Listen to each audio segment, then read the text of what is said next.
Well, like I mentioned, today's sermon series on this living in an age of consumption, being satisfied in an age of consumption, it comes to a close. I see you're really hurt by this, aren't you? Next week, though, we begin a sermon series entitled The Characters of Christmas. And the first character is Zechariah. You might want to read about Zechariah in Luke chapter 1, verses 5 to 25. An old guy, not that any of us could identify with that old guy, but that old guy is given some astounding news. So during the last several weeks, we've covered the topics of being satisfied with our faith, being satisfied in the midst of loss, being satisfied when we're bummed out, being satisfied with our age, and today, being satisfied in the moment. Dinner was about to begin. Jane and I were seated at the front table, not the head table, but the front table. My job that evening was to deliver the invocation for the big event to raise money for XYZ charity. Our table was filled with prominent and successful people who had really made their mark on life and really made a ripple effect throughout the world for other people. They came from all walks of life. But you and I know how those conversations go at events like that. Hi, Ed, good to meet you. Where are you from? Yeah. Yeah. Okay, I gotta go. Great to meet you. Off they go. The discussions are seldom deep. The questions normally focus on very general topics like your family, where you're from, how many kids you have, yada, yada, yada. But no one really pays attention to what you're really saying. It's really the clue when they say, "No, what's your name again?" after 3 seconds. Being present, being engaged with other people is a real challenge. It just is. How many ever saw the movie Patch Adams with Robin Williams? Whoa, I scored, what, 80 out of 100 on that one? I'm not sure. Well, there's a scene in Patch Adams where Robin Williams meets with a therapist. And he's pouring his life out to the therapist, everything that happened to him. But the therapist is just not connecting, not listening. As he spills out his deepest, darkest feelings and emotions, here's the clip. Father died. How did that make you feel? I don't know. I was 9. It was like there's this distinction suddenly between you and the rest of the world. I looked around me. Life went on just like it did before. But it wasn't like it was before. My uncle helped. He would visit. He at least listened. And I thought, if I could light my own farts, I could fly to the moon, or at least Uranus. But if I couldn't do that, at least I could use my as a pogo stick, and that might be a way of getting around. I'm sorry? Yes, that's good. Mm-hmm. Yes, well, I think you're making fine progress, Hunter. We'll talk later in group. Have you had conversations like that? People just are just tuned out to what you're saying, and it's frustrating. It's frustrating when people don't listen. It's downright irritable when folks are disengaged from discussion, putting milk in their coffee, sugar in their coffee, not listening, and then saying, "What was that?" after you just spilled your entire deepest, darkest feelings. Their minds are somewhere else. For those of you who ever saw the movie Wayne's World, wow, I think these guys are a little more risque in movies than you are. Anyways, it captures the moment of this DJ not listening, not paying attention to what they have to say. Wayne and Garth are selling this opportunity to have a concert in their hometown. Here's how it plays out. All right, our special guest right now, Wayne Campbell, Garth Elgar, Wayne's World. All right, talking about Wayne Stock. Very exciting, big event. Everybody's excited, huh? Yeah, it's going to be a big concert at Adlai Stevenson Park. It's just going to be a big party, you know. We got some great bands coming. Like Aerosmith? I just want to remind everybody that there's still plenty of tickets left. But that's no reason to wait till the last minute. Because it's just a chance for the city of Aurora to do something. Uh-huh. Fun. Uh-huh. And to put the city on the map. It's a lot of work. Oh, well, work is hard. You're not really listening to me, are you? Uh-huh. I mean, I could say anything right now, like, you're a complete tool. But you wouldn't hear it. Uh-huh. Have you ever heard conversations like that? Uh-huh. Yeah. Uh-huh. Not listening to a word that you're saying. The preacher in Ecclesiastes talks about observing the signs of the season, looking at people, soaking up the area around you. He writes, whoever observes the wind will not sow. Whoever regards the clouds will not reap. It's an agricultural reference. Who's going to throw seed out there if the wind's blowing? Who's going to reap the harvest if it's raining? Nobody's going to do that. In an indirect way, the preacher's telling people to read the signs. Be observant of what's happening around you. See what people are doing, what they're thinking. Connect with people. Have you heard the phrase, they're street smart or book smart? Okay? Street smart people, man, they can read people. They can read folks, can't they? They can get to the bottom line pretty quick. You know, there are folks who may have never cracked a book, but they have this uncanny ability to read people and situations. Their observations go way beyond data points and facts found in books. It's a way of saying there are some people who know how to read people, observe the situation, make course adjustments. I had a couple of professors in seminary who never pastored a church telling me how to do it. Okay, how's that going to work out for you? I don't know. And there are some people who just do everything by the book without moving. There's got to be a hybrid somewhere in the middle, some happy medium. And nothing is more frustrating than being taught a course by someone who never engaged in that kind of business at all. In the movie Back to School, Rodney Dangerfield goes back to college. Oh, you've seen that movie, haven't you? Okay, great. Okay, the raunchy comedy seems to be a hit here. Anyways, he goes back to college, and he decides to get a bachelor's degree. He's a very successful commercial developer. And during this basic course in business, the professor asks the class to outline a budget for what it would be to build a facility. The professor, who's never been in business, focuses on the following: property, labor costs, etc., the very structured, by-the-book kind of thing. Dangerfield says, listen, you're forgetting a couple things. You're forgetting the bribes to city officials, payoffs to the unions, kickbacks to the licensing bureaus. These are legitimate costs you got to build in. And he's dismissed. He is street smart. He knows how things really work. It's about being present, about being present in the moment. Seeing, hearing, observing, connecting. So here's a picture from the Times of India. What do you see? You see a tree? You see a couple? You see a baby on his back? One picture, 3 images. Next picture. What do you see? See a chalice in the middle, but 2 people looking at each other.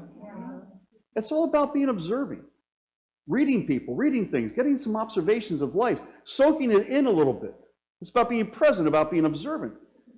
We live in a world, we've adopted a lifestyle that moves fast and is built on sound bites. We get our news from all kinds of crazy places. It used to be the newspaper, it used to be the evening news, but there's so many outlets right now, we are bombarded by sound bites. The amount of information that the average person receives every day is staggering. According to the report by the University of California, San Diego, the average American consumes 34 gigabytes of data a day. That's like 100,000 words. That's like reading J.R.R. Tolkien's The Hobbit, a great book, by the way, every single day.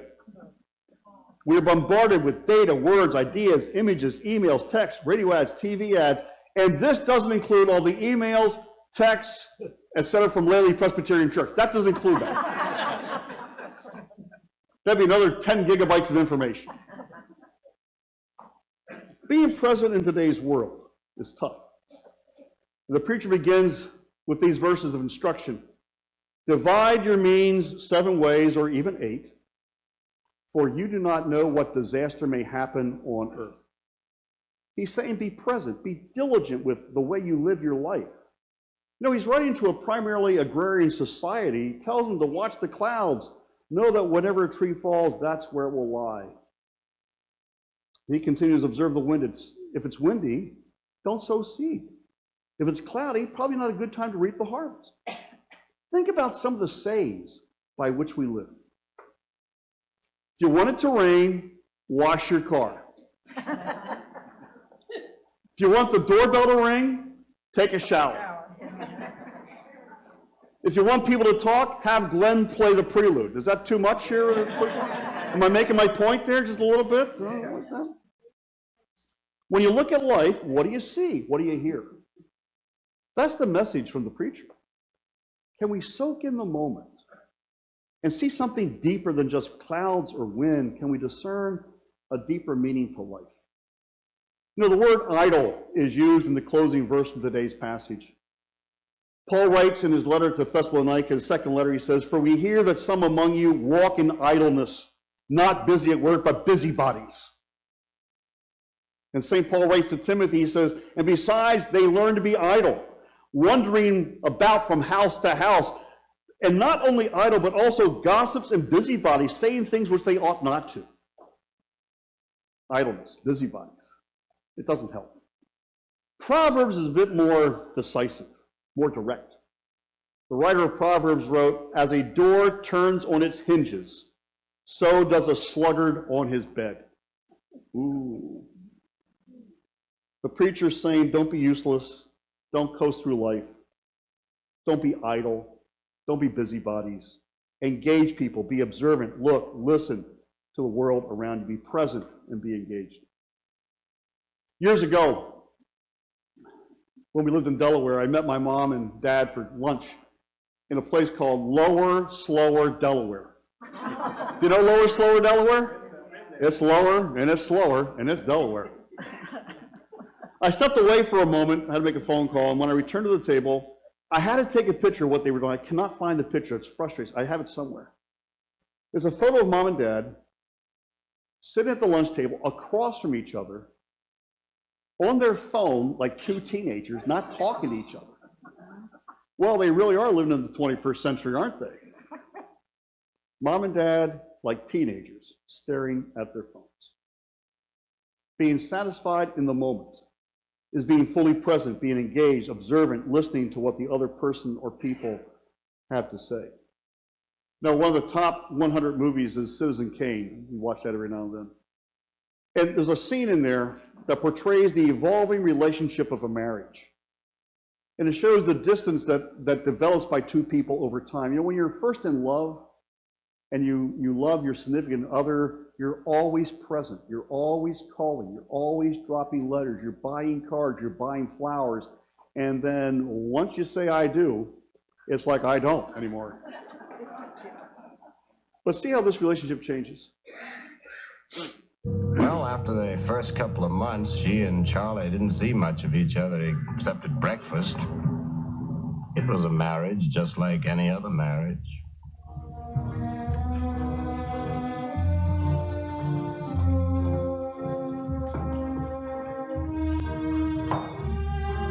You're beautiful. Oh, I can't. Yes, you are. You're very, very beautiful. Do you know how long you kept me waiting last night while you went to the newspaper for 10 minutes? What do you do in a newspaper? Mr. Bernstein sent Junior the most incredible atrocity yesterday, Charles. I simply can't have it in the nursery. Mr. Bernstein is apt to pay a visit to the nursery now and then. Does he have to? Yes. Really, Charles? People will think... What I tell them to think.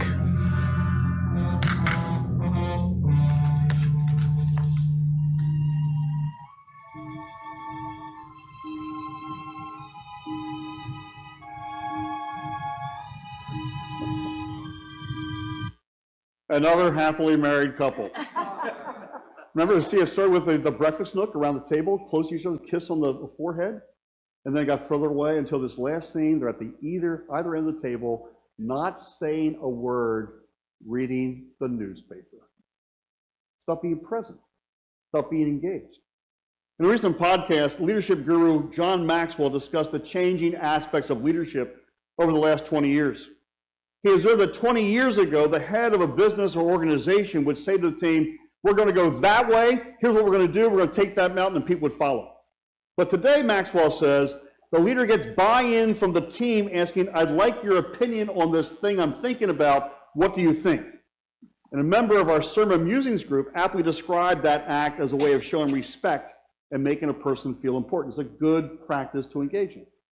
It's about being present in the moment, not thinking about a response before someone finishes their sentence or expressing a thought or thinking of a better joke than what they're telling, although I do that most of the time myself. You know, when Jane and I talk, I will end up asking a couple questions. Her answers are never what I expect. She normally replies, why do you expect me to answer like you would? I'm not you, and don't put words in my mouth.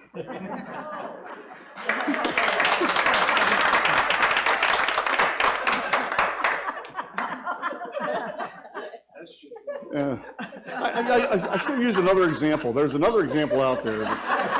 Anyway, but message received. Got it. I like that. So back in the 1960s, the Drifters released a song entitled "That Magic Moment."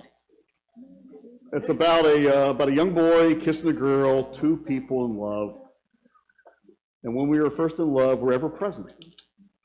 We're ever listening. We're always there. Here's a couple verses. This magic moment, so different and so new, was like any other until I kissed you. And then it happened. It took me by surprise. I knew that you felt it too by the look in your eyes. This magic moment, while your lips are close to mine, will last forever, forever till the end of time.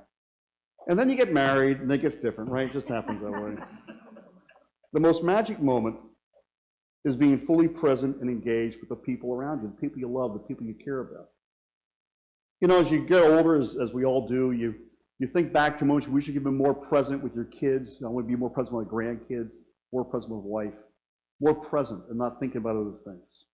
Jesus was fully engaged with the people to whom he ministered and cared. You know, we're called to do no less, to engage the living Christ in our lives. Too much of our faith is being busy. So much of it's just busyness. It doesn't get to the core of what it means to be a Christian, what it means to follow Jesus Christ as Lord and Savior. We're not really listening to the voice of our Lord, nor looking to see where God is present in our daily lives. In 1 Kings, God reveals himself to Elijah, and the revelation uncovers a servant who is present and observant. He said, go out and stand on the mountain before the Lord, for the Lord's about to pass by. Now there was a great wind, so strong that it was splitting mountains and breaking rocks in pieces before the Lord, but the Lord was not in the wind. And after the wind, an earthquake. But the Lord was not in the earthquake. And after the earthquake, a fire, but the Lord was not in the fire. And after the fire, a sound of sheer silence. And the Lord was in the silence. Look, listen, engage. Be fully present as Jesus is fully present with each of us. So here are your 3 questions for the week. I'll send them out this week. What impact do you make on others when you're fully present? How do people respond to that? Number 2, can you think of future moments where you'll need to be fully present with people that you have plans to meet? And do you feel Jesus fully present with you? Great questions to ponder, to think about as we go forward in life. The greatest gift you can give somebody is your gift of time. Give them the finest quality of time you have as you are fully present with them, today and every day. Amen.